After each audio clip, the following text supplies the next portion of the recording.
Bem, o importante do que nós temos conversado é sempre recuperar, resgatar o fato de que esse cultivo da curiosidade ele é feito a partir de coisas que são inerentes ao processo mental humano. Ou seja, tanto perceber como deixar de perceber são possibilidades inerentes ao nosso processo anímico, ao nosso processo de existência, ao nosso processo de estar no mundo.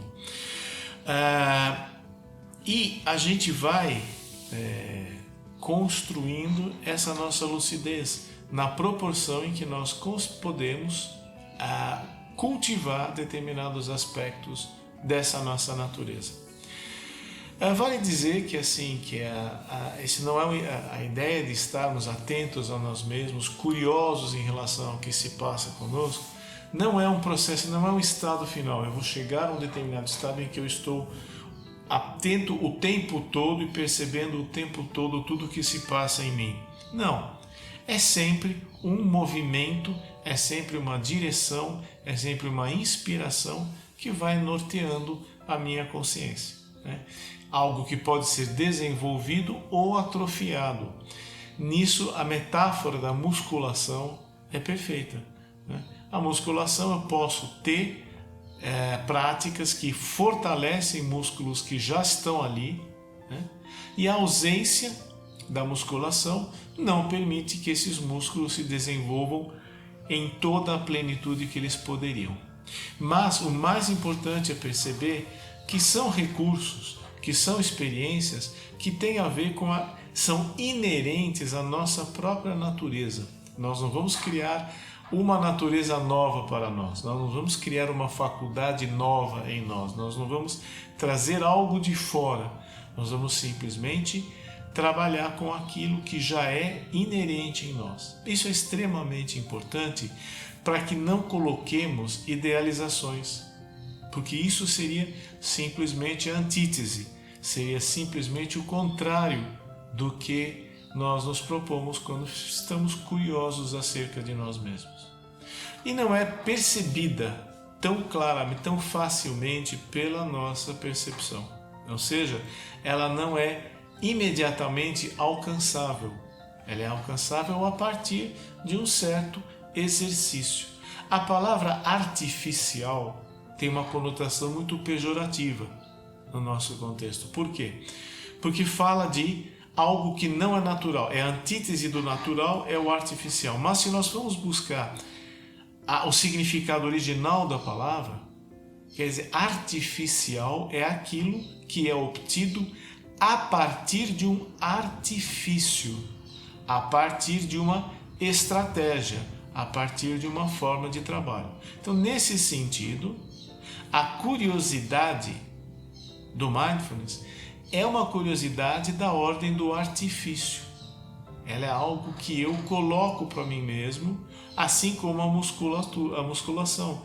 É um exercício artificial. Por quê? Porque eu realmente não estou precisando usar o músculo. Eu o uso com uma finalidade específica. Isto é um artifício. Nada de errado com ele, portanto, nesse contexto, nessa conotação que nós estamos usando aqui hoje. Essa disjunção entre o que se passa comigo e o que eu percebo que se passa comigo foi o que inspirou no passado as hipóteses do inconsciente, a hipótese do inconsciente do Freud e a organização de toda uma topologia, o eu e o isso, né, o id e o ego, né, o superego, ou então nós pegamos, né, onde o que Freud desenvolve a ideia, toda uma teoria pulsional, de pulsões, de unidades energéticas psíquicas que entram em conflito, ou então pegando a releitura lacaniana, ele fala do signo linguístico, onde ele coloca então que esse inconsciente poderia se organizar como uma linguagem. Mas estas formulações, embora tenham seu campo próprio de utilização, são direções diferentes daquela que o Mindfulness propõe. O Mindfulness propõe simplesmente que o próprio exercício da atenção plena pode ir reorganizando, reordenando e novamente reacondicionando coisas que eventualmente estejam mal paradas e se manifestem na forma de repetições indesejadas. A noção da finitude pode ser um motor muito importante para fomentar esta curiosidade específica de que nós falamos. De que forma? A finitude traz para a gente a dimensão de que nós não temos todo o tempo do mundo. Temos tempo mais do que suficiente para ingressarmos numa vida, numa experiência mais gratificante. Porém, não é um tempo infinito. Tem fim, termina. Uma ideia que é um pouco antipática, mas que nas tradições se traz muito, a ideia é assim: a finitude é marcada pelo fato de que eu não vou viver para sempre. Ou seja, em algum momento eu vou morrer. Esta ideia de que a vida não é infinita é sumamente importante para me inspirar, para me mobilizar a dar o melhor de mim mesmo no presente momento.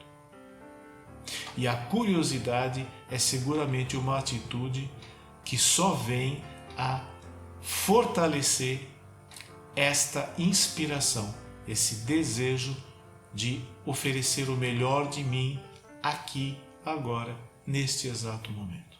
Resta uma advertência, resta aí um alerta final que é muito importante que nós tenhamos, que é o seguinte: embora haja uma eventual superposição, mas um contato muito próximo entre o mindfulness e o que muitas linhas de psicoterapia fazem, é muito importante que os campos de competência de cada prática se mantenham bastante claros. Não convém pensar em mindfulness em lugar de uma psicoterapia. Ou seja, existe uma situação, uma condição específica que convida a uma terapia e há circunstâncias e dificuldades que sugerem o mindfulness. Mais ainda, é possível fazer psicoterapia e praticar mindfulness. Não existe nenhuma contraindicação a isso. É possível usar uma medicação e praticar mindfulness. Não existe qualquer contraindicação ou reserva em relação a isso. São ferramentas distintas, com competências distintas. Muitas vezes podem ser complementares, outras vezes podem ser até sinérgicas, mas nunca são substituíveis uma pela outra. A tarefa é cuidar de si, é cuidar de mim mesmo, e para esse cuidado eu vou lançar mão de todos os recursos que estiverem ao meu alcance, mindfulness, psicoterapia, medicação incluídos aí. Muito obrigado.